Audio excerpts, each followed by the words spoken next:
আল্লাহ রাব্বুল আলামিন আল কোরআনে বহু কসম করেছেন, আর এটা প্রত্যেক বুদ্ধিমান শ্রোতাই বুঝে ফেলবেন। আল্লাহ পাক যখন যে বিষয়ের কসম পড়েন নিঃসন্দেহে সেটা সবচেয়ে গুরুত্বপূর্ণ বিষয় হবে, তাই নয় কি? আল্লাহ পাক এখানে সময়ের কসম করছেন, মানে সময়টা আমাদের জীবনে খুবই ইম্পর্টেন্ট একটা জিনিস। সত্যি কথা বলতে আমাদের লাইফের সবচেয়ে ইম্পর্টেন্ট জিনিস হচ্ছে কি? টাইম বা সময়। আমরা যখন মায়ের গর্ভে ছিলাম এবং আমাদের বয়স ছিল 4 মাস 10 দিন, তখন আল্লাহর পক্ষ থেকে একজন ফেরেশতা এসেছিলেন, এসে মায়ের গর্ভে রূহটাকে ফুঁকে দিয়েছেন এবং 4টা বিষয় লিখে দিয়েছেন। 1 নম্বর, এই গর্ভের সন্তানের হায়াত কতটুকু হবে। 2 নম্বর, তার রিজিক কি কি হবে। 3 নম্বর, সে সৌভাগ্যবান হবে না দুর্ভাগ্যবান হবে। 4 নম্বর, সে দুনিয়াতে কি কি আমল করবে। এই 4টা বিষয় লিখে দেওয়া হয়েছে। এর মধ্যে সবচেয়ে ইম্পর্টেন্ট বিষয় হচ্ছে হায়াত সময়, সে কতদিন বাঁচবে। হায়াতের মধ্যে বরকত হয়, কিন্তু আল্লাহ পাকের নির্ধারিত হায়াত কিন্তু বাড়েও না কমেও না। আল্লাহ পাক যে সময় নির্ধারণ করেছেন এই সময়টুকুই আমাদের দুনিয়ার হায়াত। আল্লাহ পাক নির্ধারণ করে বলেছেন লিয়াবলুয়াকুম আইয়ুকুম আহসানু আমালা। এই হায়াত মওত সৃষ্টি করার বিষয়টা হচ্ছে আল্লাহ পাক দেখতে চান দুনিয়াতে তোমাদের মধ্যে কাজে কে শ্রেষ্ঠ, কাজে কে উত্তম, আহসানকে, কাজের সেরাকে। আল্লাহ পাক দেখতে চান না আমলের মধ্যে এভারেজকে, গতানুগতিককে। আল্লাহ পাক দেখতে চান আমলের শ্রেষ্ঠকে। কবির মানে বড়, আকবর মানে সবচেয়ে বড়, সগীর মানে ছোট, আসগর মানে আরো অনেক ছোট, হাসান মানে হচ্ছে ভালো উত্তম, আহসান মানে সবচেয়ে ভালো, বেস্ট ওয়ান। আল্লাহ পাক দেখতে চান লিয়াবলুয়াকুম আইয়ুকুম আহসানু আমালা। তোমাদের মধ্যে দুনিয়াতে আমলে আহসানকে আল্লাহ পাক এভারেজ মুসলিম দেখতে চান না, এক্সেপশনাল মুসলিম দেখতে চান। আমি কি বোঝাতে পারছি?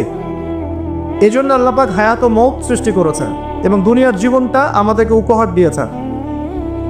আরেকটা উদ্দেশ্য হচ্ছে আল্লাহ পাক দেখতে চান এই কারাগারের জীবনে আমাদের শ্রেষ্ঠকে এবং কে আল্লাহ পাকের বিধানগুলো মেনে চলে, এবং কারা কারা আল্লাহ পাকের জমিনের মধ্যে তার খেলাফতের দায়িত্ব পালন করে। আমরা কিন্তু আল্লাহর খলিফা।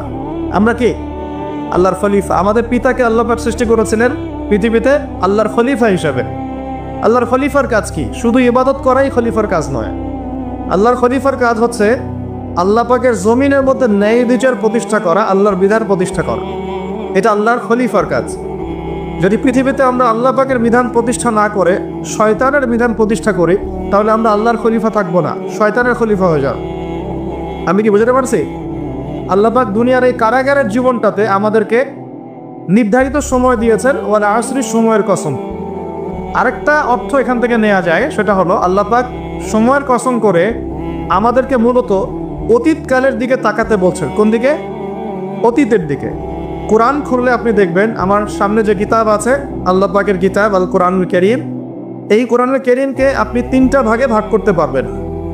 একটা অংশে গিয়ে দেখবেন এখানে আছে হুকুম আহকাম, কি করা যাবে কি করা যাবে না, কি করতে হবে কি করতে হবে না। দ্বিতীয় অংশে গিয়ে আপনি পাবেন আল্লাহ রাব্বুল আলামিনের তাওহীদ, রিসালাত, আখিরাত, এই বিষয়টা পাবেন।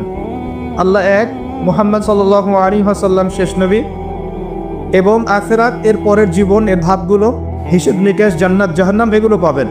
আরেকটা অংশে গিয়ে আপনি পাবেন ইতিহাস। কি পাবেন?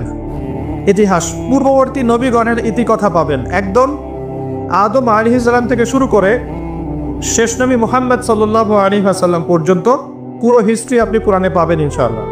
আল্লাহ পাক বলে আসরি বলে আমাদেরকে একটু পিছনের দিকে তাকাতে বলছেন, একটা জিনিস লক্ষ্য করতে বলছেন। সেই জিনিসটা কি? সেই জিনিসটা হচ্ছে আল্লাহ পাক লক্ষ্য করতে বলছেন যে আদম আলাইহিস সালাম থেকে শুরু করে শেষ নবী পর্যন্ত, বলেন মুহাম্মদ রাসূলুল্লাহ সাল্লাল্লাহু আলাইহি ওয়াসাল্লাম পর্যন্ত আল্লাহ পাকের একটা কমন সুন্নত দেখা যাচ্ছে। কমন সুন্নত, সাধারণ সুন্নত। কি সুন্নত? প্রত্যেক যুগে যুগেই যারা আল্লাহ পাকের বিধান মেনেছে, তার নবীর আনুগত্য করেছে, আল্লাহ পাক সেই মুমিন মুসলিম বান্দাদেরকে দুনিয়াতেও নাজাত দিয়েছেন, পরকালেও জান্নাত দিয়েছেন। ঠিক আছে কথা? আচ্ছা, আরেকটা সুন্নত হচ্ছে প্রত্যেক যুগে যুগে আদম থেকে নিয়ে শুরু করে মুহাম্মদ সাল্লাল্লাহু আলাইহি ওয়াসাল্লাম পর্যন্ত প্রত্যেক যুগে যুগেই যে বা যারাই আল্লাহর কথা শোনে নাই, আল্লাহর বিধান মানে নাই, তার নবীর আনুগত্য করে নাই, আল্লাহ পাক দুনিয়াতেও ধ্বংস করেছেন, আখিরাতেও ধ্বংস করেছেন। এই সুন্নতটা ইতিহাসে একদম কমন। আমি এক্সাম্পল দিয়ে বোঝাচ্ছি। নূহ আলাইহিস সালামের যুগে চলে যান, একটু খেয়াল করে দেখেন 950 বছর দাওয়াত দেওয়ার পরে মাত্র 40টা বা 80টা পরিবার ইসলাম কবুল করেছে। আল্লাহ পাক এই সারা দুনিয়ায় সেই 80টা পরিবারকেই বাঁচিয়ে রাখলেন, নিষ্কৃতি দিলেন, উদ্ধার করলেন, বাকি সবাইকে ডুবিয়ে মেরে দিলেন। আল্লাহর সুন্নাত, আল্লাহ পাকের কিছুই পরোয়া নাই। পরোয়া আছে? আচ্ছা, তারও একটু আগে যান, আদম আলাইহিস সালামের 2 ছেলে হাবিল এবং কাবিল, মনে আছে? কাবিলের কুরবানি কবুল হয় না, হাবিলেরটা কবুল হয়। তো এখানে হিংসা, এখানে কি হিংসা, পরশ্রী কাতরতা। তারটা কেন কবুল হয়, আমারটা কেন হয় না? এই হিংসার বশবর্তী হয়ে এক পর্যায়ে কাবিল হাবিলকে হত্যাই করে ফেলল, এবং সেই হত্যাকাণ্ডের সাক্ষী ছিল একটা পাখি, তার নাম কি? কাক। কাক, হ্যাঁ। বিষয়টা হচ্ছে যে কাক সাক্ষী যে আদম আলাইহিস সালাম এর 2 সন্তান, এক সন্তানকে হত্যা করার পর আরেক সন্তান মাথায় হাত দিয়ে বসে আছে, কিভাবে তার ভাইকে দাফন করবে এই জ্ঞান তার কাছে নাই। আল্লাহ পাক কাককে পাঠালেন, সে মাটি খুঁড়ে দেখালো কিভাবে দাফন করতে হয়। তার মানে শিক্ষা আমাদের চারপাশেই আছে। শিক্ষা গ্রহণ করার জন্য সবসময় টেক্সট বুকের প্রয়োজন হয় না। শিক্ষা গ্রহণ করার জন্য সবসময় টেক্সট বুকের প্রয়োজন হয় না, এই ডারউইনের মতবাদের প্রয়োজন হয় না। শিক্ষা গ্রহণ করার জন্যে একটু দূরদর্শিতাই যথেষ্ট। বহু মানুষ এই পৃথিবীতে বেঁচে আছেন যাদের অক্ষর জ্ঞান নাই, লিটারাল জ্ঞান নাই, কিন্তু তারা অনেক বেশি অভিজ্ঞতা সম্পন্ন আছেন না? আচ্ছা, এমনকি আমাদের প্রিয় নবী মুহাম্মদ রাসূলুল্লাহ সাল্লাল্লাহু আলাইহি ওয়াসাল্লাম কিন্তু এই আক্ষরিক জ্ঞান আর আলিফ বা তা সা এগুলো লিখতে পড়তে জানতেন না। এটা কি আপনারা জানেন? আল্লাহ পাক তাকে শেষ নবী করেছেন, এবং আমরা তাকে বলি তিনি উম্মি। উম্মি মানে হচ্ছে অক্ষর জ্ঞানহীন। কিন্তু এই পৃথিবীর সবচাইতে জ্ঞানী মানুষ, ইতিহাসের শুরু থেকে শেষ পর্যন্ত সবচাইতে জ্ঞানী মানুষ হচ্ছে মুহাম্মদ রাসূলুল্লাহ সাল্লাল্লাহু আলাইহি ওয়াসাল্লাম। অক্ষর জ্ঞানী সব কিছু নয়। সিগনেচার করতে পারলেই এই আপনার একটা জাতি জ্ঞানী হয় না। সাক্ষরতার হার বাড়লেই একটা জাতি জ্ঞানী হয় না। একটা জাতি জ্ঞানী হয় তখন যখন তার ভিতরে আধ্যাত্মিক পরিবর্তন আসে, যখন তার ভিতরে মানবিক গুণগুলি ইনস্টল হয়, যখন সে মানবতার কল্যাণে কাজ করতে পারে, যখন সে খারাপ পথে যায় না, ন্যায়ের পথে থাকে, অন্যায়ের পথে যায় না, তখন সে ভালো হয়। অক্ষর জ্ঞান সব কিছু নয়। আর আমরা এখন পাশের হারটাকে বেশি ফোকাস করি। কত পার্সেন্ট পাশের হার, কত পার্সেন্ট শিক্ষিত, এটা বড় কথা নয়, কত পার্সেন্ট পাশের হার। পাশের হার সব কিছু নয়। একটা দেশ আছে এখনো পৃথিবীতে, তার নাম ভুটান। কি নাম? বলা হয় যে পৃথিবীর সবচেয়ে সুখী দেশগুলোর মধ্যে একটা হচ্ছে ভুটান। তারা কিরকম জানেন? কৃষিকাজ করে, হ্যাঁ কৃষিকাজ করে, দিন আনে দিন খায়, চাষাবাদ করে, ফসল ফলায়, যে ফসল খাওয়া দাওয়া পথ করার পরে যেটা বেঁচে যায় সেটা এক্সপোর্ট করে। কেউ কারোর সাথে হানাহানিতে যায় না। হ্যাঁ, ছোট ছোট ছোট পরিবার বিভক্ত, গোত্রীয়, সেখানে গোত্রীয় বিভাগ আছে, কিছু পলিটিশিয়ানরাও আছেন, কিন্তু কারোর সাথে কোনো হানাহানি কাটাকাটি এইসব নেই তারা। পৃথিবীর সবচেয়ে সুখী দেশগুলোর তালিকায় ভুটানকে বলা হয় একটা দেশ। যে শিক্ষা নিলেন কাবিল কার কাছ থেকে? কাকের কাছ থেকে। এখানে একটা হাদিস মনে পড়ে যায়, শেয়ার করি। নবী সাল্লাল্লাহু আলাইহি ওয়াসাল্লাম বলেছেন, এই পৃথিবীতে প্রথম হত্যাকাণ্ড সংগঠিত করেছিল কাবিল। এজন্যই এই পৃথিবীতে যত মানুষকে অন্যায়ভাবে হত্যা করা হবে, বিনা কারণে অন্যায়ভাবে হত্যা করা হবে, এই সমস্ত খুনের যে পাপ, এই পাপের একটা অংশ কাবিলের আমল নামায় যুক্ত করা হবে। বলি নাউজুবিল্লাহ। সপ্তাহে জারিয়া যেমন আছে, আরেকটা টার্ম আছে, সেটা হলো গোনাহে জারিয়া। এটা কি? একটা মাদক দ্রব্যের বার ফুলেছেন, আপনি মারা যাওয়ার পরেও যদি মানুষ মাদক খেতে থাকে, কবরে শুয়ে শুয়ে গোনা পাবেন ইনশাআল্লাহ। একটা গান গেয়েছেন যেখানে আজে বাজে মিউজিক আছে, বা আজে বাজে শিরকি কথা আছে, কুফুরি কথা আছে, মানুষকে আপনার আল্লাহ থেকে দূরে সরাচ্ছে, যত মানুষ সেই গান গাবে এবং শুনবে, আপনার মৃত্যুর পরেও কবরে শুয়ে শুয়ে সেই গোনা পাবেন ইনশাআল্লাহ। একজন মানুষ সিনেমা হল করেছে এবং সেখানে নগ্ন ছবি প্রদর্শন করা হয়।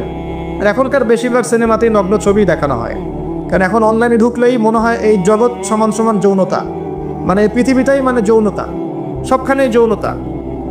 এমনকি একটা স্যান্ডো গেঞ্জি কিনতে যাবেন, সেখানেও দেখবেন একটা নগ্ন মেয়ের ছবি দিয়ে রেখে দিয়েছে, মানে সব যৌনতা। তো এই যে সিনেমা হলটা করেছেন, যত মানুষ এখানে সিনেমা দেখবে, যদি আপনি মারাও যান, যত মানুষ সিনেমা দেখতে থাকবে, এই গোনার একটা অংশ আপনার কবরে অটোমেটিক ট্রান্সফার হতে থাকবে ইনশাআল্লাহ। এভাবেই যদি আপনি মাদ্রাসা করেন, যত মানুষ পড়বে, আগামীতে শিক্ষিত হবে, দিনের জ্ঞান অর্জন করে মানুষের মধ্যে দাওয়াতের কাজ করবে, সমস্ত নেক আমলের একটা অংশ আপনি পাবেন ইনশাআল্লাহ। একটা মসজিদ করেছেন, মসজিদে ইনভেস্ট করেছেন, একটা মসজিদ করে দিয়েছেন, এই মসজিদে যত মানুষ নামাজ করবে ইনশাআল্লাহ আপনি এর একটা নেকির ভাগিদার হবেন ইনশাআল্লাহ। আপনি একটা বই লিখেছেন অথেন্টিক সুন্দর, এই বই যত মানুষ করে উপকৃত হবে আপনি কবরে শুয়ে শুয়ে নেকি পাবেন ইনশাআল্লাহ। ভালো কিছু বলেছেন, ভালো লেকচার দিয়েছেন, যত মানুষ শুনবে, আমল করবে, জীবন পরিবর্তন করবে ইনশাআল্লাহ আপনি কবরে শুয়ে শুয়ে নাকি পাবেন ইনশাআল্লাহ। এটা সবচেয়ে সেরা ইনভেস্ট, সবচেয়ে সেরা ব্যবসা। আল্লাহ পাক আমাদেরকে এ ধরনের ব্যবসা বেশি বেশি করার তৌফিক দান করেন। এখানে একটা প্রশ্ন আসবে যে হাবিলকে কেন কাবিল হত্যা করলো? উত্তর হচ্ছে হিংসা। উত্তরটা কি? এই কাবিলের সুন্নত কিন্তু 1400 বছর না, 1400 বছর তো নবীর যুগই চলে গেছে। আসলে এই লক্ষ লক্ষ বছরের পরেও কাবিলের এই সুন্নত কিন্তু শেষ হয়ে যায় নাই, এখনো কিন্তু হাবিল কাবিলের সুন্নত সমাজে আছে। যখনই দেখা যাবে যে কেউ কোনো ভালো কাজ করছে, ভালো কিছু হচ্ছে, তখন এক শ্রেণীর কাবিল অটোমেটিক বের হয়ে যাবে যারা এই হাবিলের পিছনে লেগে যাবে। কথা ঠিক কিনা? প্রতিটা সেকশন এটা আছে। যদি পলিটিক্যাল ক্ষেত্রে একজন পলিটিশিয়ান ভালো কাজ করা শুরু করে, কিছু কাবিল বের হয়ে তার বিরোধিতা করা শুরু করবে। দেখবেন সমাজের ক্ষেত্রে কিছু ভালো নেতা যদি বের হয়, তারা ভালো কাজ করছে, মানুষ সেবামূলক, কিছু বের হবে কাবিল যারা এর পিছনে লেগে থাকবে। ধর্মীয় ক্ষেত্রেও দেখবেন যদি ভালো কিছু আলেম, ওয়াইজ, ভালো মুফাসসির, আপনার লেখক বা ভালো কিছু বের হয়, ভালো কোনো পার্সন বের হয় যারা দ্বীনের জন্য কাজ করছেন, উম্মার জন্য কাজ করছেন, এক শ্রেণীর কাবিল অটোমেটিক বের হয়ে যাবে যাদের কাজই হবে 24 ঘন্টা তার পিছনে লেগে থাকা। এতে করে ফায়দা কি? এতে করে কাবিলদের কোনো ফায়দা নেই, এতে করে হাবিলের ফায়দা আছে। কিরকম ফায়দা? হাবিল কি বলছিল? হাবিল বলছে যে তুমি যদি আমাকে মারার জন্য হাত প্রশস্ত করো, আয়াতটা পুরো দেখেন সূরা মাইদার মধ্যে আছে, শুরুর দিকেই আছে, তুমি যদি আমাকে হত্যা করার জন্য হাত প্রশস্ত করো, আমি কখনো তোমাকে হত্যা করার জন্য হাত বাড়াবো না। এটা হাবিলের কথা। কত উচ্চ লেভেলের শিক্ষা তার পিতামাতা তাকে দিয়েছেন, কত উঁচু লেভেলের শিক্ষা আদম আলাইহিস সালাম এবং হাওয়া আলাইহিস সালাম তাকে দিয়েছেন, কত উচ্চ মানের তাকওয়া তার মধ্যে ছিল। সে বলছে তুমি যদি হাত বাড়াও আমাকে মারার জন্য, হে কাবিল, আমি তোমাকে হত্যা করার জন্য আমার হাত বাড়াবো না, বরং আমি ভয় করছি আমাকে হত্যা করলে তুমি আমার এবং তোমার সমস্ত গুনাহ নিয়ে কিয়ামতের মাঠে উঠবে এবং তুমি শয়তানের অন্তর্ভুক্ত হয়ে যাবে। তাহলে কাবিল কি শেষমেশ এই দলে পড়ে নাই? এই দলেই পড়েছে। আল্লাহ পাক আমাদের সবাইকে হাবিল হওয়ার তৌফিক দান করুন, আর দৃশ্য অদৃশ্যের কাবিলদের থেকে আল্লাহ পাক হেফাজত করবে বলে। আর এখানে একটা সুন্নত আল্লাহ পাকে দেখেন, সময়ের কসম, খেয়াল করেন যে ওই সময়ও আল্লাহ পাক হাবিলকে রক্ষা করেছেন, পরকালে জান্নাত দিয়েছেন। কাবিল কিন্তু জান্নাতে যাচ্ছে না, তার ঘাড়ের মধ্যে নিজের ভাইয়ের হত্যার অপরাধ আছে। নবী পরিবারের সন্তান হওয়া সত্ত্বেও তার পরিণতি কিন্তু ভালো হলো না। খেয়াল করেছেন কি? আচ্ছা, এবার সামনে যান। নূহ আলাইহিস সালামের জীবন তো দেখলেন। এই 80টা পরিবারকে আল্লাহ পাক হেফাজত করলেন, বাকি সবাইকে ডুবিয়ে মারলেন। আমরা যারা এখন পৃথিবীতে বেঁচে আছি, এই 800 কোটি বা 1000 কোটি মানুষ, কোনো না কোনোভাবে কিন্তু আমরা সবাই এই 80টা পরিবারেরই সন্তান। কথা বুঝতে পারছেন না মনে হয়? এই যে বিশ্ব ভ্রাতৃত্বের কথা বলি না আমরা, এই বিশ্ব ভ্রাতৃত্বের কথা তো পশ্চিমারা বলে মানুষকে দেখানোর জন্যে, কথার কথা বলে। সত্যিকারের বিশ্ব ভ্রাতৃত্ব শিখতে হলে কোরআন পড়তে হবে। সত্যিকারের বিশ্ব ভ্রাতৃত্ব শিখতে হলে কোরআন পড়তে হবে। কোরআন বলছে এই যে পরিবারগুলোকে আল্লাহ পাক বাঁচিয়েছেন, যদি উপত্যকায় এই নৌকা গিয়ে ঠেকেছে, ওই নৌকায় যারা ছিলেন তাদেরকে দিয়ে পরবর্তীতে পৃথিবী আবাদ করা হয়েছে। নূহ আলাইহিস সালামের 4 সন্তান ছিলেন। কয় সন্তান? একজন হচ্ছে শাম। কি নাম? শাম। এই শাম এর বংশধর হচ্ছে এই যে মিডল ইস্টের মানুষরা, মধ্যপ্রাচ্যের যে মানুষরা আছে, এরা শামের বংশধর। এক ছেলের নাম হাম। হাম ছিল কালো বর্ণের, মানে ব্ল্যাক স্কিন। এই হামের বংশধর হচ্ছে আফ্রিকান কন্টিনেন্টে যে মানুষগুলো আছে, আফ্রিকান কন্টিনেন্ট, এই যে কালো কালো মানুষগুলো, তারা কিন্তু হামের বংশধর। একজন হচ্ছে ইয়াফাস। ইয়াফাস হচ্ছে ওই ইউরোপিয়ান যারা, এরা হচ্ছে ইয়াফাসের বংশধর, সাদা চামড়া। আর একজন সন্তান ছিল, তার নাম সম্ভবত কেনান। এই সন্তান নৌকায় ওঠে নাই। সে বলেছিল, তার বাবা তাকে ডাকছিল, নৌকায় আসো, আল্লাহর আযাব থেকে আজকে কেউ বাঁচাতে পারবে না। সে বলছে যে আমি পাহাড়ে উঠে যাব, পাহাড় আমাকে সেভ করবে। নবী পরিবারের সন্তান হওয়ার পরেও এই কেনান পানিতে ডুবে মারা গেল। আল্লাহ পাক তাকে বললেন হে নূহ লাইসা মিন আহলিক, সে তোমার পরিবারের কেউ না। নূহ আলাইহিস সালাম বলছেন আল্লাহ সে আমার সন্তান, তাকে মাফ করে দাও। আর আল্লাহ পাক বলছেন লাইসা মিন আহলিক, সে তোমার পরিবারের কেউ না। মানে আল্লাহর হুকুম আহকাম না মেনে চললে নবী পরিবারের সন্তান হয়েও কেউ আল্লাহর গজব থেকে বাঁচতে পারবে না। আর আমরা তো কিছুই না, আমরা কিছু তা আমাদের অহংকার শোভা পায় আমি অমুক আলেমের সন্তান, অমুক মুহাদ্দিসের সন্তান, অমুক বক্তার সন্তান, হ্যাঁ অমুক পলিটিশিয়ানের সন্তান, অমুক রাষ্ট্রনেতার সন্তান। এইসব জাতি বর্ণ গোত্র এগুলো আল্লাহর আযাব থেকে বাঁচাতে পারবে না যদি কোরআন সুন্নাহ ফলো না করে চলে। এটা মূল কথা। আরো সামনে যান, এবার ইব্রাহিম আলাইহিস সালামের যুগটা আপনাকে দেখায়, ওই যুগের সময়টা দেখেন বলা আসলি। ওইখানে আল্লাহ রাব্বুল আলামিন ইব্রাহিম আলাইহিস সালাম এবং তার অল্প সংখ্যক অনুসারীকে উদ্ধার করেছেন, বাঁচিয়েছেন। নমরুদের এই বিশাল রাজত্ব আল্লাহ পাক খসিয়ে দিয়েছেন কি দেন নাই? আল্লাহ সুন্নত পরিবর্তন হয়েছে হয়? আল্লাহ পাক ইব্রাহিম আলাইহিস সালামকে আগুনের পরীক্ষা থেকেও বাঁচিয়েছেন, আর নমরুদকে সামান্য মশা দিয়েই মেরে ফেলেছেন। আল্লাহ সুন্নত কোনো পরিবর্তন হয়নি। নবী মূসা আলাইহিস সালামের যুগে যান, ফেরাউনের বিশাল বাহিনী, এখনকার এই রাশিয়ান বা ন্যাটো বা ইউরোপিয়ান কন্টিনেন্টে যত আছে এই সবগুলোকে একত্রিত করলেও মনে হয় ফেরাউনের বাহিনীর মতো হবে না। এই পুরো বাহিনীটাকে মনে হয় 1 ঘন্টার মধ্যেই আল্লাহ পাক লোহিত সাগরে ডুবিয়ে মেরে দিলেন, একদিনের মধ্যেই। আল্লাহ পাকের কোনো পরোয়া নাই। আর বনু ইসরাইল আর মূসা আলাইহিস সালামকে আল্লাহ পাক উদ্ধার করলেন। আল্লাহ পাকের সুন্নত এটাই, যুগে যুগে ওয়াল আসরি, একই সুন্নত। আদ জাতির কথা দেখেন, বিশাল আকার দেহের মানুষ ছিল, একদম তাল গাছের সমান সমান লম্বা। তার একটা কথা বলতো, মান আশাদ্দু মিন্না কুওয়া, আমাদের চেয়ে শক্তিশালী কে আছে, তারা বলতো কথা। আল্লাহ পাক ওদেরকে 6 দিন 7 রাতের মধ্যেই এই বাতাসের তীব্র বেগে উপড়িয়ে দিলেন, খেজুর গাছের কাণ্ডের মতো ঘরের সামনে পড়ে থাকলো। কেউ বাঁচাতে পারলো না। বাঁচাতে পারলো? পরের জেনারেশন আসলো সামুদ জাতি, তাদের নবীর নাম কি? সালেহ আলাইহিস সালাম। সালেহ আলাইহিস সালাম দাওয়াত দিলেন, তারা দাওয়াত কবুল করলো না। আল্লাহ পাক সালেহ আলাইহিস সালাম এবং তার সাথী জাতিকে বজ্রপাত, বিদ্যুৎ চমকে না বিদ্যুৎ, এই বিদ্যুৎ দিয়ে পুরো সামুদ জাতিকে আল্লাহ পাক ধ্বংস করলেন। কিভাবে ধ্বংস করলেন জানেন? একবার খালি একটা শব্দ হয়েছে, বিকট এক শব্দেই শেষ। একটা বিকট শব্দ, ব্যাস এক শব্দে সবার জান চলে গেছে, জান কবজ হয়ে গেছে এক শব্দের মধ্যে। সামুদ জাতি শেষ। একটা জাতির নাম ছিল মাদিয়ান, কওমে মাদিয়ান। এই জাতির নবী ছিলেন শুআয়ব আলাইহিস সালাম। এই জাতির পাপ ছিল, তারা মাপে কম দিত। কি করতো? আজকে যারা ব্যবসা করে মাপে কম দেন, সতর্ক হয়ে যাবেন। একটা জাতির উপর দুর্ভিক্ষ নেমে আসে তখন যখন ওই জাতি মাপে কম দেয়। আমাদের সমাজে প্রচুর ব্যবসায়ী আছেন যারা মাপে কম দেন, ভেজাল খাওয়ান, একদিনের খাবার আরেকদিন খাওয়ান, মিথ্যা কসম করে পণ্য বিক্রি করেন এবং মানুষকে বিষ খাওয়াতেও দ্বিধাবোধ করেন না, সামান্য কয়টা টাকার জন্য। সামান্য কয়টা টাকার জন্য। কয়দিন আগে দেখলেন না এই যে বিরিয়ানি একটা রেড করলেন, দেখেন নাই?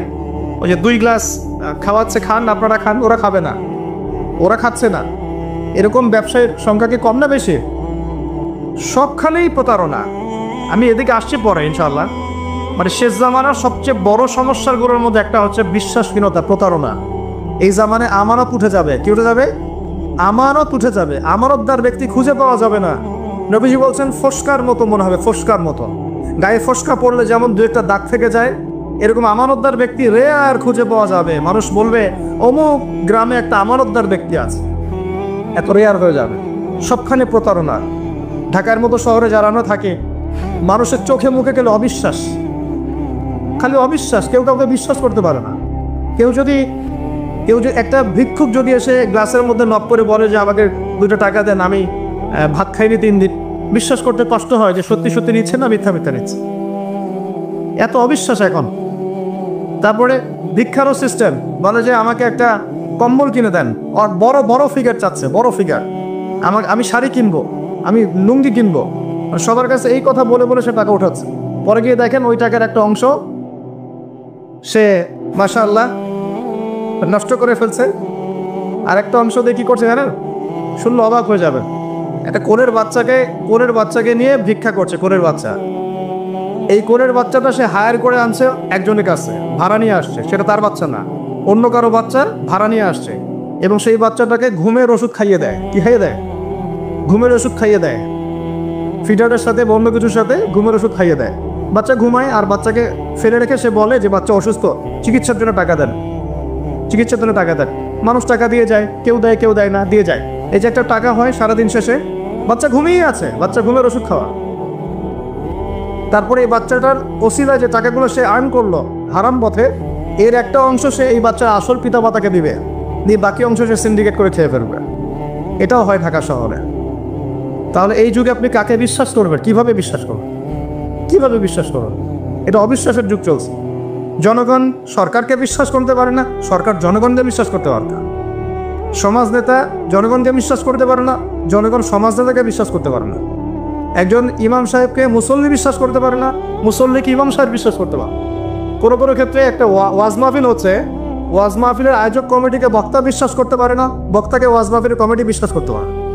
এমনও হচ্ছে, ওয়াজ করে চলে গেছি, এমনও হয়েছে যে খামের ভিতরে সব পাত্তি, কিছুই নাই। তো এরকমও যে হইতে পারে সেটা তো কল্পনা ছিল না।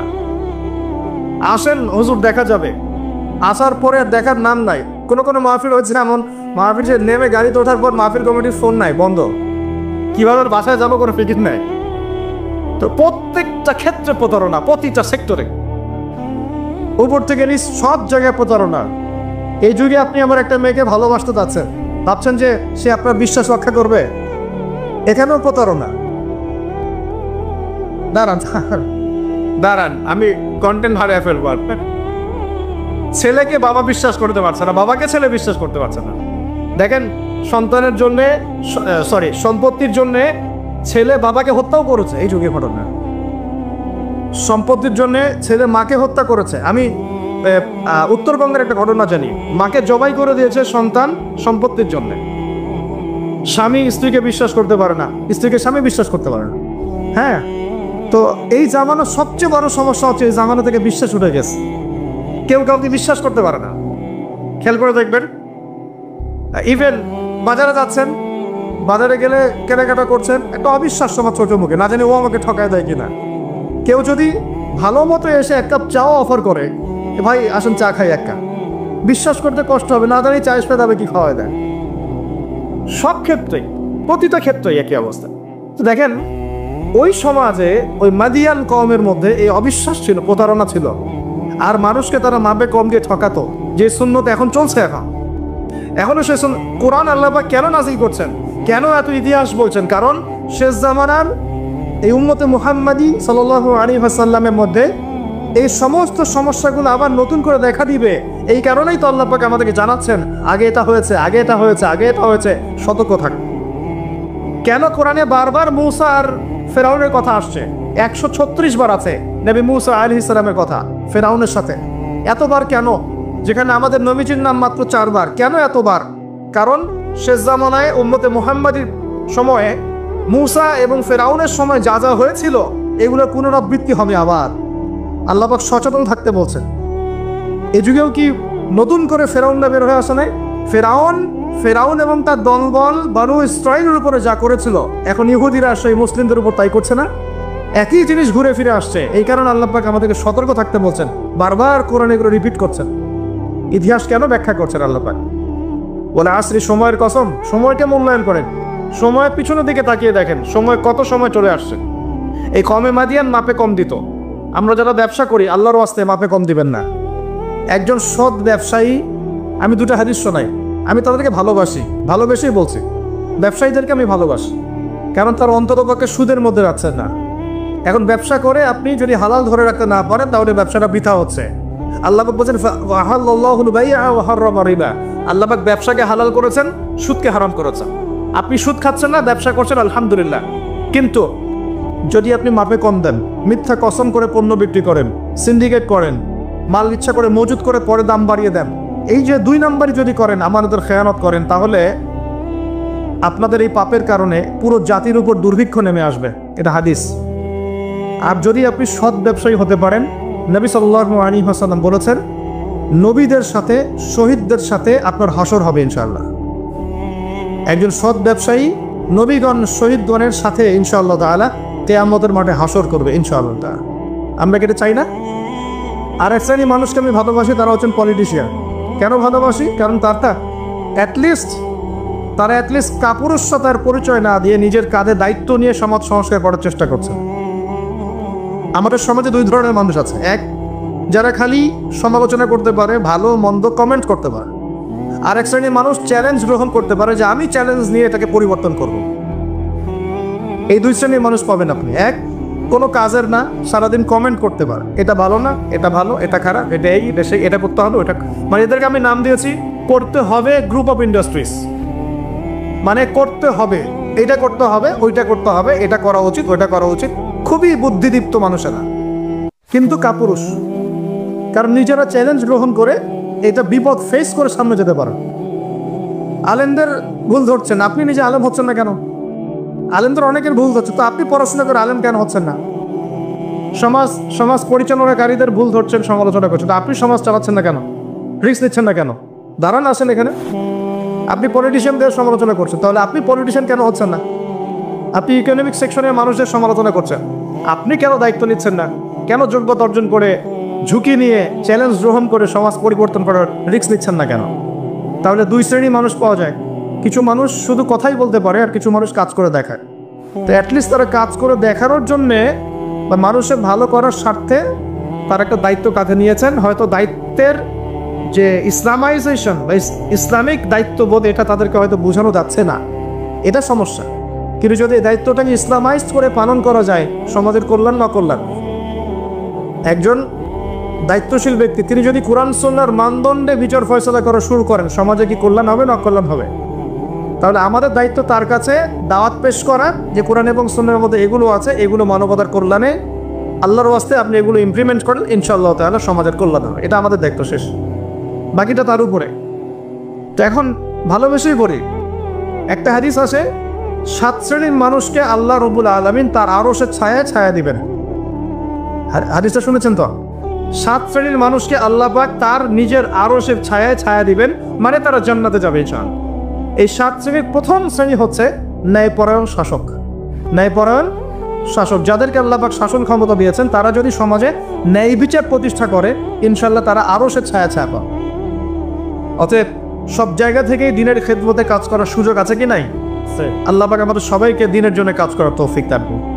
যে যেখানে আছি সেখান থেকে কাজ করার তৌফিক দান হয়। প্রিয় ভাইরা, এভাবে ইতিহাস বলতে থাকলে রাত 1টা বাজবে। শর্ট করছি, ঈসা আলাইহিস সালামের যুগে আসে, ওখানে একই সুন্নত দেখবেন। অল্প মানুষ ইসলাম কবুল করেছে, আল্লাহ পাক তাদেরকে বাঁচিয়েছেন। বেশিরভাগ করে নাই, তাদেরকে আল্লাহ পাক ধ্বংস করে দিয়েছেন। নবী মুহাম্মদ সাল্লাল্লাহু আলাইহি ওয়াসাল্লামের যুগে আসে আবু জাহেল, আবু লাহাব, উতবা, সাইবা, এদেরকে আল্লাহ পাক কিন্তু ধ্বংস করে দিয়েছেন। আর নবী সাল্লাল্লাহু আলাইহি ওয়াসাল্লাম তার সাহাবীদেরকে আল্লাহ পাক সম্মানিত করেছেন। ওয়াল আসরি, সময়ের কসম, আল্লাহ পাক দেখাচ্ছেন আমাদেরকে প্রত্যেক যুগে যুগেই। খেয়াল করেন, প্রত্যেক যুগে যুগে ইতিহাসের শুরু থেকে শেষ পর্যন্ত যারাই আল্লাহ পাকের বিধানগুলো মেনে চলবে, তার নবীর আদর্শ মেনে চলবে এবং আল্লাহর বিরুদ্ধাচরণ করবে না, ইনশাআল্লাহ আল্লাহ পাক দুনিয়াতেও সফল করবেন, পরকালেও জান্নাত দিবেন ইনশাআল্লাহ। আর প্রত্যেক যুগে যুগে যারাই আল্লাহ এবং তার রসুলের বিরুদ্ধাচরণ করবে, নবী রসুলের আনুগত্য করবে না, আল্লাহর বিধান মানবে না, দুনিয়াতেও ধ্বংস করবেন, পরকাল আযাব দিবেন ইনশাআল্লাহ। এই সুন্নতের কোনো ব্যতিক্রম হবে না। আল্লাহ পাক আমাদের সবাইকে এই কথাটা বোঝার তৌফিক দান করুন। এবারে সময় বা মহাকালের কসম আল্লাহ পাক আরেকটা কারণে করেছেন, যুবক ভাই আপনি বোঝেন। এই সময় বা মহাকালের কসম আল্লাহ পাক আরো একটা কারণে করেছেন, সেটা হলো আল্লাহ পাক আমাদের হায়াতকে মূল্যায়ন করতে বলছেন। আল্লাহ পাক আমাদের হায়াতকে মূল্যায়ন করতে বলছেন। একটু চোখ বন্ধ করে রাত্রেবেলা চিন্তা করবেন। মনে করেন আপনার হায়াত 60 বছর। কত বছর? মনে করেন, ফর এক্সাম্পল, চোখ বন্ধ করবেন, আজকে বাসায় গিয়ে ঘুমানোর সময় দোয়া দরুদ করে চোখটা বন্ধ করে ভাববেন, আদনান ভাই কথাটা বলে গেছে, একটু ভাবি। এইটুক যদি ভাবতে পারেন আজকে বাসায় গিয়ে, আজকে ওয়াজ আমার সফল ইনশাআল্লাহ। এই যে 200 কিলো আসছি, আবার 200 কিলো যাবো, ইনশাআল্লাহ সফল। কি ভাববেন প্রিয় ভাই? আমিও কিন্তু তরুণ, আমি কিন্তু বুড়া হয়ে যাই নাই। বুড়া হয়ে গেছে এখনো? আচ্ছা, আপনিও তরুণরা একটু ভাবি, চোখ বন্ধ করে ভাববেন যে আল্লাহ পাক আপনাকে সৃষ্টি করেছিলেন আল্লাহর ইবাদত করার জন্য। সূরা জারিয়াত 56 নম্বর আয়াত, ওয়া মা খালাকতুল জিন্না ওয়াল ইনসা ইল্লা লিয়াবুদুন। 1 2 আল্লাহ পাক আপনাকে সৃষ্টি করেছিলেন যাতে করে আল্লাহর দিনটাকে আপনি আল্লাহর জমিনে প্রচার করেন, প্রসার করেন, প্রতিষ্ঠা লাভ করেন। এই দুইটা আপনার কাজ ছিল। এখন আপনার বয়স হয়ে গেছে 30 বা 25, ধরে নেন যে আপনার হায়াত 60 বছর, তার মানে আপনার জীবনে বাকি আছে এখন 30 বছর। এই যে 30 বছর আপনি নষ্ট করেছেন বা চলে গেছে, চোখ বন্ধ করে চিন্তা করবেন এই 30 বছরে কত ওয়াক্ত নামাজ পড়েছেন, কতদিন রোজা রেখেছেন, এই 30 বছরে 30টা আয়াত আপনি পড়েছেন কি না, এই 30 বছরে 30টা সূরা আপনি শিখেছেন কি না, 30 বছরে আপনি 30টা ইসলামিক বই পড়েছেন কি না, আপনি নবীর 30টা হাদিস পড়েছেন কি না, 30 দিন জামাতের সাথে নামাজ পড়েছেন কি না, 30 দিন দিনের দাওয়াত দিয়েছেন কি না, 30টা দিন দান সদকা করেছেন কি না। আমি খুব বেসিক কথা বলছি, আমি বলিনি আপনি 30 দিন 30টা যুদ্ধ করেছেন কিনা, এই কথা বলিনি। আমি আপনি বেসিক কথা বলছি, একদম বেসিক প্রাইমারি কথা। আপনি 30 দিন নামাজ পড়েছেন কিনা, 30টা রোজা ঠিক মতো রাখছেন কিনা, আপনি কি 30 বার মেয়েকে দেখে চোখ নামাতে পেরেছেন কিনা, আপনি কি 30টা সূরা শিখেছেন কিনা, 30 বার আপনি কি রাসূলের জীবনী পড়েছেন কিনা, তার হাদিস পড়েছেন কিনা, আপনি কি নবী সাল্লাল্লাহু আলাইহি ওয়াসাল্লামের স্ত্রীদের নাম জানেন কিনা, তার জীবনী জানেন কিনা, আকীদা কি জিনিস আপনি জানেন কিনা, 30টা মাসলা মাসাইল আপনি বোঝেন কিনা। আপনি চিন্তা করবেন আজকে, এই একটা চিন্তা আপনার জীবনটাকে বদলে ফেলবে ইনশাআল্লাহ। এই একটা চিন্তাই যথেষ্ট আপনার জীবনকে বদলে ফেলার জন্যে। এই চিন্তাটা আরেকভাবে করবেন, এটা ভাবার পরে আপনি চোখটা খুলবেন, চোখটা খুলে সাদা কাগজ নিয়ে বসবেন, উঠে বসবেন, বসে আপনি লিখবেন। কি লিখবেন? আপনি লিখবেন এই 30 বছরে আপনি কতগুলো গুনাহ করেছেন, মনে পড়ে কি কি। হয়তোবা, আমি দোয়া করি যেন এমনটা না হয়, তবে হয়তোবা আপনি খুঁজে পাবেন এই 30 বছরে আপনি বেনামাজি ছিলেন, হয়তোবা। দাঁড়ান, 2, আপনি হয়তো দেখবেন আপনি অনেক দিন রমজানের রোজা রাখেন নাই, আপনি দেখবেন হয়তো আপনি দান সদকা তো করেন নাই, রিক্সাওয়ালাকে থাপ্পড় দিয়েছেন। আপনি হয়তো দেখবেন যে হলে সিট বুকিং এর জন্য হকি স্টিক নিয়ে মারামারি করেছেন। আপনি হয়তো দেখবেন যে 30 বছরে 30টা মেয়ের সাথে সম্পর্ক করা শেষ। আপনি হয়তো দেখবেন যে আপনি অলরেডি পতিতালয়ে ভিজিট করে চলে আসছেন। আপনি 30 দিন, এই 30 বছরে 30 বার কমপক্ষে এই মাদকের আসরে বসেছিলেন, এবং 30 বছরের বহু সময় আপনি অনলাইনে নষ্ট করেছেন, পর্নোগ্রাফি দেখে নষ্ট করেছেন, গোপনে পাপ করেছেন, হ্যাঁ, আরো অনেক কিছুই করেছেন। আপনি হয়তো এটা খুঁজে পাবেন। মিথ্যা বলেছেন, প্রতারণা করেছেন, মাপে কম দিয়েছেন, অন্যের উপর অত্যাচার করেছেন। আপনি আপনার যৌবনকে কাজে লাগিয়ে, এই শক্তিটাকে কাজে লাগিয়ে আপনি ইসলামের বিরুদ্ধাচরণও করেছেন, হয়তো এটাও পাবেন। এই একটা চিন্তা যদি করতে পারেন, এখন আপনার সামনে এখন রাস্তা দুটা। আপনার বাকি বয়স আছে এখন 30 বছর, বলে আসলে সময়ের কসম, আপনার সময়, আপনার জীবনের সময়টাকে মূল্যায়ন করতে হবে। সময়ের কসম, হয় যদি আমার 30 বছর বাকি থাকে, এখন এই বাকি যে আছে কি না আমিও জানি না, কেউ জানে? অনিশ্চিত পরীক্ষার হল, কেউ জানে না খাতা কখন কেড়ে নেওয়া হবে। আর এটা কারাগারের জীবন, মানে কারাগারে বসে কেউ নিজের মন গড়া পদ্ধতিতে চলতে পারে না, যেরকম রুটিন সেরকম চলতে হয়। কারাগারের জীবনে বসেই আপনি সুদ খাচ্ছেন, কারাগারে বসেই ঘুষ খাচ্ছেন, কারাগারে বসেই জেরা করছেন, কারাগারে বসেই বেনামাজি থাকছেন, কারাগারে বসেই হোয়াটসঅ্যাপে মেসেঞ্জারে মেয়েদের সাথে প্রেম করছেন, কারাগারে বসে। কারাগারের জীবন, কারাগারের জীবন যদি বাকি থাকে আর 20-30 বছর, আপনার সামনে এখন রাস্তা 3টা। 1, আপনি কি গতানুগতিক যেভাবে চলেছেন সেভাবেই শেষ করবেন জীবনটা? যদি শেষ করে দেন, তাহলে পৃথিবীর ইতিহাস থেকে আপনার নাম একদিন মুছে যাবে, আপনি একাই কবরে শুয়ে থাকবেন, আপনার আত্মা ইল্লিনে না গিয়ে সিজ্জিনে চলে যাবে, পৃথিবীর কোনো মানুষ আপনাকে মনে রাখবে না, আপনি একাই আযাব ভোগ করতে থাকবেন, কেউ আপনাকে বাঁচাতে আসবে না। শেষ। এবং এই আযাব একবার শুরু হলে কোনোদিনও শেষ হবে না, কোনোদিনও না, কবরেও, হাসরেও, বারজাখেও, এবং আপনার জাহান্নামে। এটা একটা অপশন। 2 নম্বর অপশন, আপনি নিজেকে সংশোধন করলেন, সংশোধন করে গতানুগতিক মুসলিম হলেন। গতানুগতিক মুসলিম কেমন? হ্যাঁ, তওবা করেছি, এখন আমি মাশাআল্লাহ 5 ওয়াক্ত নামাজ টুকটাক পড়ার চেষ্টা করি, আমি মিথ্যা কথা বলি না, আমি হালাল খাওয়ার চেষ্টা করি, হ্যাঁ, আমি পার্ট টাইম কিছু দাওয়াতি কাজ করি, এবং আমি আমার পরিবার নিয়ে সুখে শান্তিতে বসবাস করার চেষ্টা করছি। আমি কোনো ঝুঁকির মধ্যে যাই না, ঝুঁকিতে যাই না, মানে আমি সৎ কাজেও আদেশ করি কিন্তু ঝুঁকিতে যাই না, মানে এমন কোনো কিছু করি না যাতে আমার উপর কোনো বিপদ আসবে, এটাতে আমি যাই না। এটা গতানুগতিক মুসলিম চলছে। আর একটা হচ্ছে সমাজ পরিবর্তনকারী মুসলিম। এরা কেমন?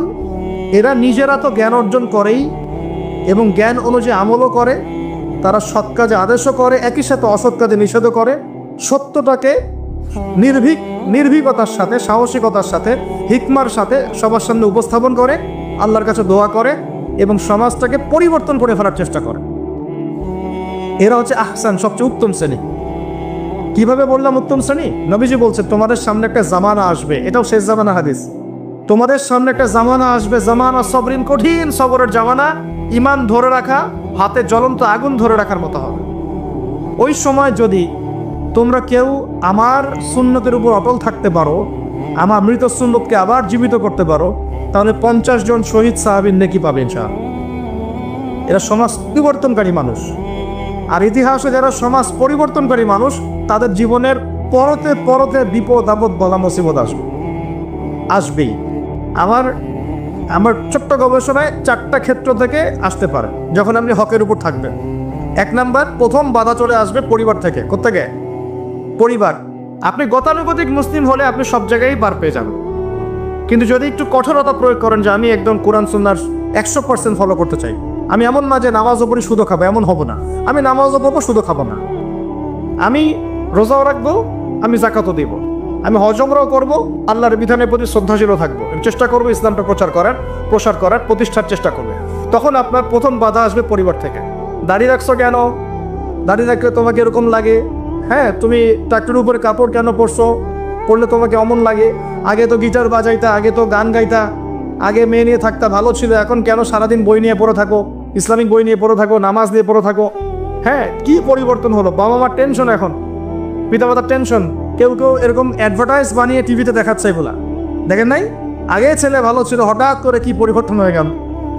হ্যাঁ, সুবহানাল্লাহ। আল্লাহর পথে ফিরে আসা মানুষের ক্রাইটেরিয়াগুলো মেনশন করে বলছে, এগুলো দেখা গেলে যোগাযোগ করবেন স্থানীয় কর্তৃপক্ষের সাথে, ওই ছেলের মধ্যে সমস্যা আছে। আস্তাগফিরুল্লাহ, আস্তাগফিরুল্লাহ। একজন ব্যক্তি গিটার বাজাতো, গান গাইতো, মাদকের সাথে ছিল, মেয়ে নিয়ে ফুর্তি করতো, সেখান থেকে এসেছে নামাজ পড়ছে, এই জন্য কি সে জঙ্গি হয়ে যাবে? এখন সে মাশাআল্লাহ কোরআন তেলাওয়াত করছে, কোরআন বোঝার চেষ্টা করছে, আলেম ওলামার কাছে গিয়ে পরামর্শ করছে, হাদিস পড়ছে, এর জন্য কি সে জঙ্গি হয়ে গেছে? পশ্চিমারা যা গিলায় আমরা তাই গিলি। পশ্চিমারা যা গিলায় আমরা তাই গিলবো কেন? ওদের কাছে কিসের জ্ঞান আছে? পশ্চিমাদের কাছে কোরআনের জ্ঞান আছে, হাদিসের জ্ঞান আছে। ও সিলেক্ট করে দিবে যে কোনটা জিহাদ আর কোনটা জঙ্গিবাদ? আশ্চর্যকর ব্যাপার। কোরআন এবং সুন্নাত চর্চা যদি মুসলিমরা করে, তাহলে কি তারা সন্ত্রাসী হয়ে যাবে? ওরা তো চাইবেই যেন আমরা এই কাজগুলো না করি। ওরা তো চাইবেই যাতে আমরা কোরআন সুন্নাত চর্চা না করি। ওরা যা বলে সেই ভাষায় আমরা কথা বলা শুরু করেছে। ওরা বলছে, একটু পরে আমি বুঝাচ্ছি আপনাদেরকে, ওরা বলেছে যে জ্ঞান সেটাই, ভালো করে বোঝেন, জ্ঞান সেটাই যেটা পরীক্ষা নিরীক্ষা, যুক্তি বিজ্ঞান, দর্শন দিয়ে লাভ করা যায়। আর আমরা বলছি আল্লাহর ওহী হচ্ছে চূড়ান্ত জ্ঞান। আল্লাহর ওহী কি? চূড়ান্ত জ্ঞান। এই যে জ্ঞানতাত্ত্বিক পার্থক্য, ওরা যা দেখে না তাতে বিশ্বাস করে না, এই কারণে তারা জিনে বিশ্বাস করে না, আত্মায় বিশ্বাস করে না, আল্লাহ বিশ্বাস করে না, ফেরেশতায় বিশ্বাস করে না, পরে আগের আসমানে কিতাবে বিশ্বাস করে না, নবী রাসূলে বিশ্বাস করে না, কবরের আযাব, জান্নাত জাহান্নাম, মিজান, পরিচালক, কোনো কিছু বিশ্বাস করে না। কেন করে না? ওদের এপিস্টেমোলজি হচ্ছে, জ্ঞানতাত্ত্বিক দর্শন হচ্ছে যা দেখি না বিশ্বাস করি না। আর ওই দর্শনটা আমরা কাট পেস্ট করে নিয়ে আমাদের ছোট ছোট বাচ্চাদেরকে এখন বিলাচ্ছে এইগুলো। এখন ওই দর্শন কেন ফলো করবো আমরা? আমাদের দর্শন হচ্ছে চূড়ান্ত জ্ঞান কার পক্ষ থেকে আসে? আল্লাহর পক্ষ থেকে আসে। আল্লাহ যা সত্য বলেছে তাই সত্য, আল্লাহ যা মিথ্যা বলেছেন তাই মিথ্যা। আল্লাহর ওহী চূড়ান্ত সত্য মিথ্যা মানদণ্ড, মানুষের যুক্তি বিজ্ঞান দর্শন নয়। এই জায়গায় তো পার্থক্য, সে করেই তো পার্থক্য। এই জ্ঞানতাত্ত্বিক সংজ্ঞায় পার্থক্য বলেই তো আপনাকে ডারউইনের মতবাদ পড়াচ্ছে, কারণ সে তো বিশ্বাসই করে না যে মানুষকে আল্লাহ সৃষ্টি করেছে। আর আমরা বিশ্বাস করি আদম আলাইহিস সালামকে সৃষ্টি করেছেন কে? অতএব এই মতবাদের আমাদের কোনো প্রয়োজন নাই, কারণ আমরা তো জানি কোরআনে আল্লাহ পাক এটা বলেছেন। যে জানে না, যার কাছে কোরআন নাই, যার কাছে হাদিস নাই, তার ওই মতবাদের প্রয়োজন আছে, আমার তো নাই। তো ওরা যা বলে আমরা তাই গেলার চেষ্টা করি। ওরা এগুলো সংজ্ঞা শিখিয়ে দিয়েছে যে মুসলিম যুবকরা এরকম করলে তারা খারাপ হয়ে যাবে, এখন বাস এটা প্রচার করা বাস। আশ্চর্য বিষয়। আমরা তো চাইবো প্রত্যেক ঘরে ঘরে কোরআনওয়ালা মানুষ তৈরি হোক, হাদিসওয়ালা মানুষ তৈরি হোক, নামাজি হয়ে যাক সবাই, তাহলে সমাজে শান্তি আসবে। একজন নামাজি ব্যক্তি বেশি ভদ্র হয় না বেনামাজি ভদ্র হয়? বলেন। নামাজ মানুষকে শৃঙ্খলা শেখায় না, কোরআন মানুষকে মানবতা শেখায় না। কোরআন সুন্নাহর কোনো জায়গায় কি বলা আছে নিরপরাধ কোনো মানুষকে হত্যা করতে হবে? বরং আমি তো একটা আয়াত বললাম, কেউ যদি একজন মানুষের জীবন বাঁচায়, সূরা মাইদা আল্লাহ পাক বলছেন, কেউ যদি একজন মানুষের জীবন বাঁচায় সে যেন পুরো মানব জাতিকে বাঁচালো, বলি আলহামদুলিল্লাহ। আর কেউ যদি কোনো মানুষকে অন্যায়ভাবে হত্যা করে সে যেন পুরো মানব জাতিকে হত্যা করে। একটু খেয়াল করে দেখেন, সারা বিশ্বে যত মানুষকে হত্যা করা হচ্ছে মুসলিম কান্ট্রিগুলোতে, সিরিয়া, ইয়েমেন, প্যালেস্টাইন, আফগান তো চলে গেল, তারপরে আপনার ইরাক, লিবিয়া, জর্ডান, লেবানন, ঠিক আছে, ওই যে রোহিঙ্গা, তারপরে উইঘুর, মুসলিমদেরকে যেখানে যেখানে হত্যা করা হয়েছে, এখানে মানবতা বিরোধী অপরাধ হয়নি? এটাকে সন্ত্রাসবাদ বলা যায় না? এটা ওদের জঙ্গিবাদ নয় কি? আরে প্রকৃত অর্থে সন্ত্রাসী এবং জঙ্গি কারা? মুসলিমরা না ওরা? যখন নিরপরাধ মাসুম বাচ্চাদেরকে বোম মেরে হত্যা করা হয়, মা বোনদেরকে ইজ্জত নষ্ট করা হয়, আমাদের মুসলিম ভাইদেরকে পাখির মতো গুলি করে হত্যা করা হয়, তখন এই মতবাদ থাকে না? তো এদের কাছ থেকে আমাদেরকে শিখতে হবে কোনটা ন্যায় কোনটা অন্যায়। এগুলো চলতে থাক, কিন্তু এই চলা ইনশাআল্লাহ তাআলা বেশি দিন সাস্টেইন করবে না ইনশাআল্লাহ। কারণ আমরা শেষ জামানার ছাত্র, আমরা জানি যে এই জুলুম ইনশাআল্লাহ তাআলা এই বিশ্বের বেশি দিন থাকবে না ইনশাআল্লাহ। অচিরে আল্লাহ রাব্বুল আলামিন এমন প্রজন্ম আনবেন, এমন নেতা আনবেন যাকে আল্লাহ পাক বলছেন তার নাম হবে মাহদি, এবং তার নাম মুহাম্মদ, তার টাইটেল মাহদি।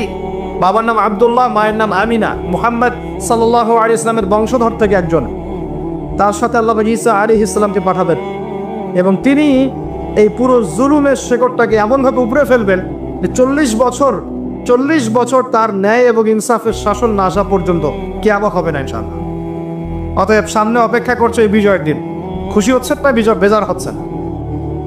ইনশাআল্লাহ তাআলা এই দিন আমরা দেখে যেতে পারি না পারি, এই মেসেজটা তো পৌঁছে দিতে পারি যে সামনে এটা আসছে ইনশাআল্লাহ।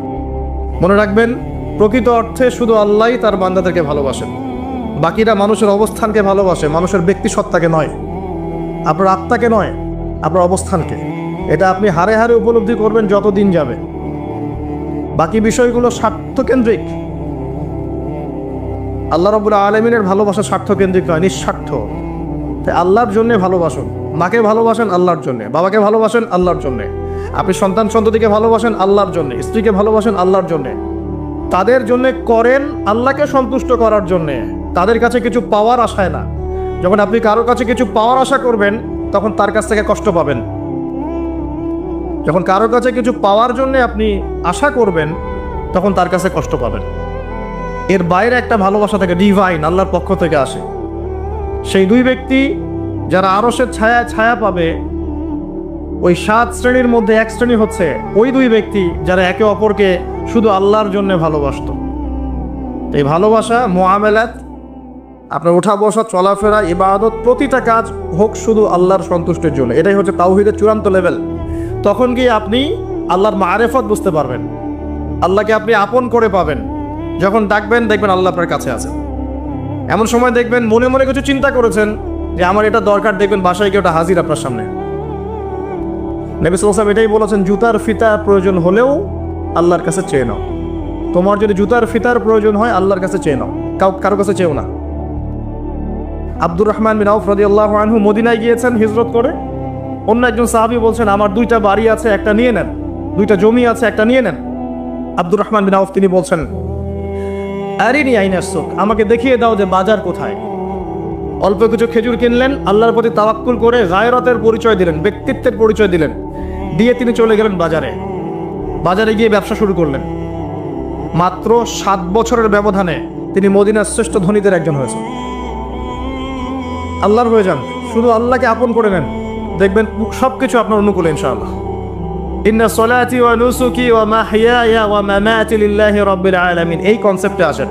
ইব্রাহিম আলাইহিস সালাম বলেছেন, আমার সালাত, আমার যত কুরবানি, আমার জীবন, আমার হায়াত, মৃত্যু সবকিছু আল্লাহর জন্য। দুনিয়াতে যদি আল্লাহর পথে চলতে আপনি বাধা পান, বিপত্তি পান, কষ্ট পান, দুঃখ কষ্ট আসে, বালা মুসিবত আসে, আপনার মুখে হাসি থাকবে, আপনি বুঝবেন এগুলো আল্লাহর জন্য, আল্লাহ এগুলোর প্রতিদান দিবেন ইনশাআল্লাহ।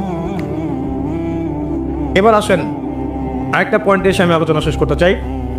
আমাদের সামনে একটা মৌসুম অপেক্ষা করছে আল্লাহর ক্ষমা পাওয়ার। 3 শ্রেণীর মানুষের জন্য নবী সাল্লাল্লাহু আলাইহি ওয়াসাল্লাম অভিশাপ দিয়েছেন। অভিশাপ, এক শ্রেণী তারা যারা বৃদ্ধ পিতামাতাকে পেয়েছে, তাদের সেবা যত্ন করে জান্নাত লাভ করতে পারে নাই। যে দৃশ্যটা দিন দিন বাড়ছে, পিতা মাতাদের খেদমত করাটাকে এখন আমরা ফরজ বলে মনে করি না, বরং আমরা স্ত্রী সন্তানের খেদমতটাকে ফরজ বলে মনে করি। কারণ দিন যাচ্ছে দেখবেন বৃদ্ধাশ্রমের সংখ্যা বাড়ছে। বৃদ্ধাশ্রমের কোনো জায়গা নেই ইসলামে, বরং মায়ের পায়ের নিচে সন্তানের বেহেশতের কথা বলা হয়েছে। পিতার সন্তুষ্টিতেই সন্তানের জান্নাত জাহান্নাম নির্ধারণ হবে, এমনটা বলা হয়েছে। এই শ্রেণী মানুষের জন্য অভিশাপ, ধ্বংস। নবী সাল্লাল্লাহু আলাইহি ওয়াসাল্লাম ধ্বংসের দোয়া করেছেন। আর এক শ্রেণী তারা, যাদের সামনে নবী সাল্লাল্লাহু আলাইহি ওয়াসাল্লামের নাম উচ্চারিত হয়, তারা দরুদ শরীফ পড়ে না, সাল্লাল্লাহু আলাইহি ওয়াসাল্লাম এটা পড়ে না। জুমার দিনে যে কাজগুলো বেশি বেশি করবেন তার মধ্যে একটা হচ্ছে দরুদ পড়বেন, বেশি থেকে বেশি। আল্লাহ পাকের এক শ্রেণীর ফেরেশতা আছেন যারা দরুদ কালেক্ট করেন এবং নবী সাল্লাল্লাহু আলাইহি ওয়াসাল্লামের রওজা এবং কবরে পৌঁছে দেন। নবী সাল্লাল্লাহু আলাইহি ওয়াসাল্লাম উত্তর দেন। এটা কিভাবে দেন এটা ব্যাখ্যা আমরা করতে পারবো না, কারণ সবকিছু যুক্তি, দর্শন, বিজ্ঞান দিয়ে প্রমাণ করা যাবে না।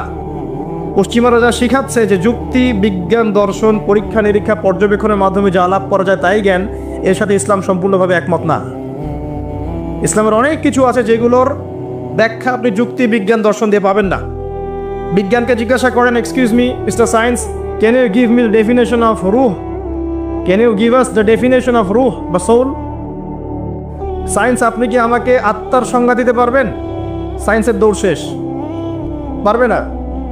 জিজ্ঞাসা করেন ঘুমের ডেফিনেশন দিতে, একটা মেডিকেল ব্যাখ্যা দিতে পারবে, স্বপ্ন এবং ঘুমের ব্যাখ্যা দিতে পারবে না। জিজ্ঞাসা করেন যে কবর আযাবের ডেফিনেশন দিতে পারবে না। জিনদের সংজ্ঞা দেন, জিনকে প্রমাণ করেন পরীক্ষা নিরীক্ষা পর্যবেক্ষণে, পারবেন না। আল্লাহ পাক বলেছেন ওয়া খালাকতুল জিন্না ওয়াল ইনসা ইল্লা লিয়াবুদুন। কনফ্লিক্ট আছে এখানে। মালায়েকা ঈমানের দ্বিতীয় পিলার, আল্লাহ বিশ্বাস, তারপরেই মালায়েকায় বিশ্বাস। মালায়েকাকে তারা প্রমাণ করতে পারবেন না। আর ওই সায়েন্স এটা ল্যাবে বসে প্রমাণ করতে পারবেন না যে এই জায়গাটা ফেরেশতারা ঘিরে রেখেছেন। এই ফেরেশতারা দরুদ কালেক্ট করেন, পৌঁছে দেন। এটা বারজাখ, টোটালি ডিফারেন্ট একটা জগৎ। এটার ব্যাখ্যা আমরা করতে পারবো না। তাই যেগুলোর ব্যাখ্যা করা যায় না সেগুলোর অস্তিত্ব নাই, কথা ঠিক নয়। এবং এটা সায়েন্সের বা যুক্তির বা দর্শনের দুর্বলতা, ইসলামের দুর্বলতা নয় এটা। নবী সাল্লাল্লাহু আলাইহি ওয়াসাল্লাম মেরাজে গিয়েছেন, কিভাবে গিয়েছেন, এত আসমান কিভাবে গেলেন, এর সব কিছু সায়েন্স দিয়ে আপনি ব্যাখ্যা করতে পারবেন না। এই জায়গায় একটা শিরক হচ্ছে। মুসলিমদের কনসেপ্ট হয়ে গেছে এমন যে কিছু প্রমাণ করা গেলেই সায়েন্স দিয়ে তাহলে বিশ্বাস করবো, না হলে করবো না। এই কনসেপ্ট ঠিক না। আপনি আপনার আত্মাটাই প্রমাণ করতে পারবেন না।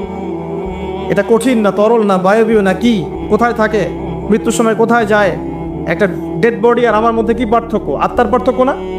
এর রুহটা কোথায় গেল, কি হলো, এটা ব্যাখ্যা করতে পারবেন না। সব কিছুকে এভাবে প্রোটেস্ট্যান্ট ভার্সনে চিন্তা করবেন না। তো আসেন, ফেরেশতারা কালেক্ট করেন, পৌঁছে দেন, নবী সাল্লাল্লাহু আলাইহি ওয়াসাল্লাম অ্যানসার দেন। আরেক শ্রেণী হচ্ছে তারা যারা রমজান মাস পেয়েছে, 1 মাস পরে রমাজান, এখন থেকে 1 মাস পরে রমাজান, রমাজান মাসকে পেয়েছে, রমজান মাসে ইবাদত বন্দেগী করে আল্লাহর কাছ থেকে ক্ষমা নিতে পারলো না, এরা ধ্বংস হয়ে যাক, নাউজুবিল্লাহ। 1 মাস পরে আসছে রমাজান। দুনিয়াদার মানুষরা অলরেডি প্ল্যান করে ফেলেছে রমজানে কোন কোন পণ্যের দাম কি হবে, কিভাবে সিন্ডিকেট করা যায়, কি করা যায়, কেমনে লাভ করা যায়, কি সব ওদের প্ল্যান রেডি। দিনদার মানুষরা এমন করবে না। দিনদার মানুষ যারা ক্ষমা পেতে চায় তাদের কয়েকটা কাজ আমি বলে শেষ করছি। 1 নাম্বার, রমজান মাসে 5 ওয়াক্ত নামাজ জামাতে পড়ার চেষ্টা করেন। পারবেন না? এসব হঠাৎ করে কিন্তু একটা জায়গায় শুরু করা যায় না। রমজান থেকেই শুরু করব এমনটা করা যাবে না, কিন্তু আগে থেকেই স্টার্ট করতে হবে, তাহলে রমজানে কি আপনি ফ্লো সৃষ্টি করতে পারবেন। এই ফ্যান ছেড়েছেন, ফ্যানটা কি ধাপ করে এত জোরে হয়েছে? আস্তে আস্তে আস্তে আস্তে বেড়েছে। একটা স্পিড আসতে সময় লাগে। আপনি প্রথমে দৌড় শুরু করেই তো বাইকে আপনি 100 টানতে পারবেন না, আপনাকে গ্র্যাজুয়ালি যেতে হবে। এটাই সুন্নাহ, আল্লাহ পাকের সুন্নাহ গ্র্যাজুয়াল। দিন থেকে রাত কিন্তু ধাপ করে হয় না, আস্তে আস্তে হয়। রাত থেকে দিন আস্তে আস্তে হয়। আপনি এখান থেকে শুরু করেন, শাবান মাস থেকে। শাবান মাসে মাঝে মাঝে কিছু রোজা রাখেন, কয়েকটা সম শাবান মাসে রাখেন। নবী সাল্লাল্লাহু আলাইহি ওয়াসাল্লাম শাবানে বেশি বেশি রোজা রাখতেন। আল্লাহ পাক আমাদেরকে তৌফিক দান করুন, যাতে রমজানে গিয়ে আমাদের কষ্টটা কম হয়। 5 ওয়াক্ত নামাজ জামাতে পড়ার চেষ্টা করেন। সেহরিতে এমনভাবে খাবেন না যে মনে হয় এটা আপনার জীবনের শেষ খাওয়া, এভাবে খাবেন না। সেহরিতে কম খান, যত বেশি খাবেন তত বেশি আপনি অলস হয়ে যাবেন। মুসলিমদের উচিত নয় খুব বেশি ভরপেট খাওয়া, এবং এই সুন্নাতটা এখন কিতাবের মধ্যে আছে, আমাদের বডি এবং আমলের মধ্যে সুন্নাতটা খুব একটা নাই। যত বড় আশেকের রসুল দেখবেন তত বড় ভুঁড়ি, এটাই বাস্তবতা। আমরা ভোগবিলাসী হয়ে গেছি আর কি। এটা আখিরুজ জামানের সাইন। নবী সাল্লাল্লাহু আলাইহি ওয়াসাল্লাম বলেছে শেষ জামানে এক শ্রেণী মানুষ আসবে যাদের উঁচু ভুঁড়ি থাকবে, ঠেস দিয়ে বসে থাকবে এবং আরাম প্রিয় হবে। হাদিসের পাতায় পাতায় এগুলো আছে, কি বলা নাই হাদিসে। ঈসা ইবনে মারইয়াম যখন আসবেন সিরিয়ার দামেস্কের সাদা মসজিদের মিনারের উপরে, তখন তার মাথা দিয়ে টপ টপ করে পানির ফোঁটা পড়বে, এটাও হাদিসে বলা আছে।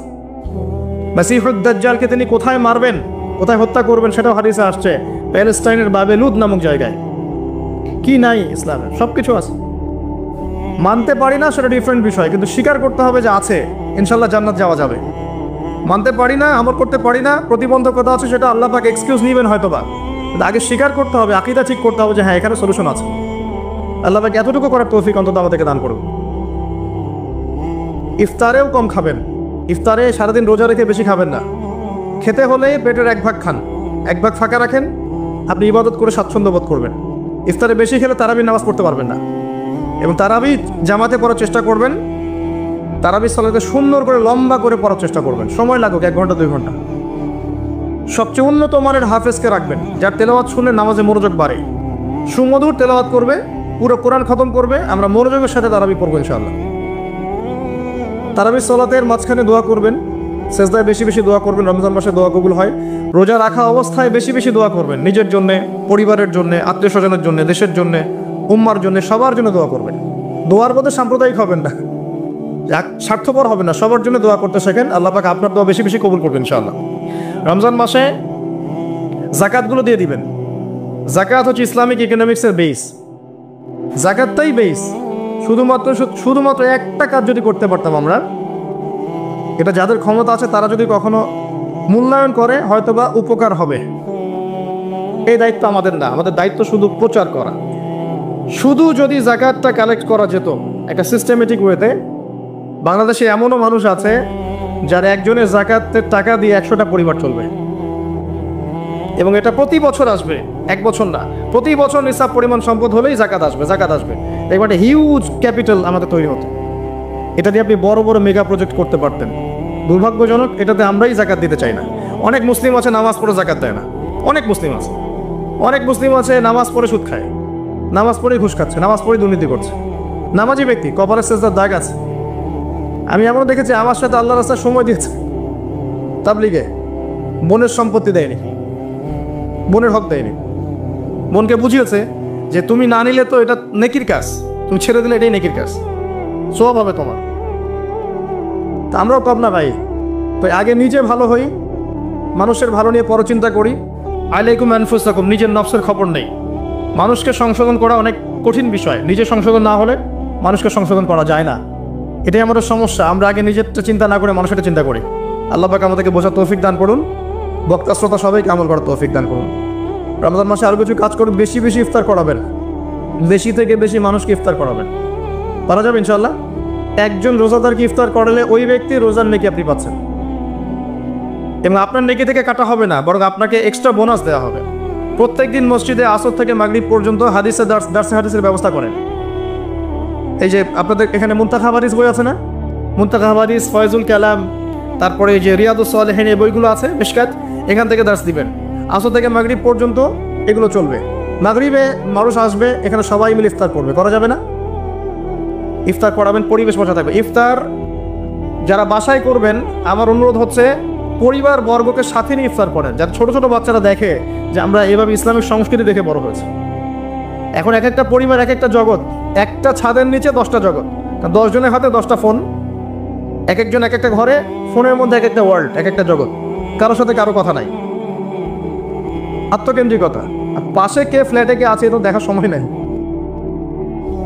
তো পরিবারের সদস্যদেরকে নিয়ে ইফতার করেন। আরেকটা নসিহত করব, রমজানের যে বাজার, এই বাজারটা আগেই করে রাখেন। রমজান মাসে বেশি বেশি বাজারে যাবেন না, সময় নষ্ট করবেন না, বেশি বেশি কোরআন তেলাওয়াত করবেন। রমজান মাসে কোরআন তেলাওয়াত এজন্য করবেন, কোরআন এই মাসেই নাজিল হয়েছে, অন্তত একটা বার খতম দেওয়ার চেষ্টা করুন, পারা যাবে? আলিফ লাম মিম থেকে একদম মিনাল জিন্নাতি ওয়ান নাস পর্যন্ত প্রত্যেকদিন 1 পারা করে পড়েন, 30 দিন 30 পারা হয়ে যাবে, পারা যাবে না? যারা হাফেজে কোরআন আছেন এই মাসে কোরআনটাকে হিফজ করবেন, আরও ভালো করে চর্চা করবেন। যারা আরও বড় স্কলার আছেন কোরআনকে গবেষণা করবেন, কোরআনের দার্স দিবেন, মানুষকে কোরআনের কথা বলবেন। এটা একমাত্র কিতাব যার মধ্যে প্রতিটা বিষয়ের সলিউশন আছে, এবং এটা মানুষের ভিতর ঢুকে গেলে আপনাকে তখন তরোয়ারির জোরে ইসলাম আর কায়েম করতে হবে না। ইসলাম এভাবে কায়েম হয়েও নাই, মানুষের মন পরিবর্তনের মধ্য দিয়ে ইসলাম কায়েম হয়েছে। তো কোরআন মানুষের ভিতরে ঢুকিয়ে দেন, অটোমেটিক দেবেন সে আল্লাহর পথে চলে আসবে ইনশাআল্লাহ। এটাই মূল কাজ, জ্ঞানতাত্ত্বিক কাজটাই মূল, মানুষকে জ্ঞানী করাটাই মূল কাজ। আমরা বেসিক কাজ করতে চাই না, বড় বড় স্বপ্ন দেখে। বেসিক কাজ দেখবেন 5 ওয়াক্ত নামাজ পড়তে চাই না, যাকাত দিতে চাই না, কোরআন তেলাওয়াত করতে জানি না, বাসায় পর্দা নাই, হালাল রিজিক নাই, কিন্তু বড় বড় কথা বলি। ব্যক্তি জীবন ঠিক করা উচিত আগে, বড় বড় কথা অনেক পরে। এগুলো সময় না এখন, প্রাইমারি লেভেলের কাজ ঠিক নাই, ভিত্তি ঠিক নাই, আপনি বাড়ি বানাবেন কিভাবে? রমজান মাসে কোরআন তেলাওয়াত করেন, বেশি বেশি আল্লাহ জিকির করেন। হিসনুল মুসলিম একটা বই আছে, হিসনুল মুসলিম, বইটা মুখস্থ করে ফেলেন। বইয়ের মধ্যে প্রচুর জিকির দেওয়া আছে, দোয়া দেওয়া আছে, এগুলো করেন রমজান মাসে, আল্লাহ আপনার দোয়া কবুল করবেন ইনশাআল্লাহ।